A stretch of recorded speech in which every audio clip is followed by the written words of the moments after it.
നമസ്കാരം പ്രിയമുള്ള സുഹൃത്തുക്കളെ. ഇതാണ് ആയുർവേദത്തിലെ മറ്റൊരു ഔഷധ സസ്യം. ഇത് പരുവം എന്നറിയപ്പെടുന്ന പുല്ലാഞ്ഞി ആണ്. ആദിവാസികൾ, പ്രധാനമായിട്ടും വനവാസികൾ, ഇത് വനത്തിൽ ദാഹശമനത്തിനായിട്ട് ഇതിൻ്റെ തണ്ട് വെട്ടി വെള്ളം കുടിക്കുന്നുണ്ട്. ഇതിൻ്റെ ഔഷധ പ്രാധാന്യമെന്ന് പറയുന്നത് വളരെ പ്രാധാന്യമുള്ളവയാണ്. ആയുർവേദത്തിൽ ഒട്ടനവധി രോഗങ്ങൾക്ക് പ്രതിവിധിയായിട്ട് ഈ ഔഷധ സസ്യം ഉപയോഗിക്കുന്നു.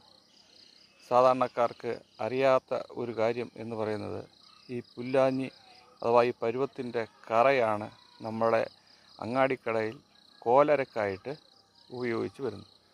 അത് ഒട്ടുമിക്ക ആൾക്കാർക്കും അറിയാത്തൊരു കാര്യമാണ്. ഇതിൻ്റെ കറയാണ്, പുല്ലാഞ്ഞിയുടെ കറയാണ് കോലരക്കായിട്ട് നമ്മൾ അങ്ങാടിക്കടയിൽ നിന്ന് വാങ്ങിക്കുന്നത്.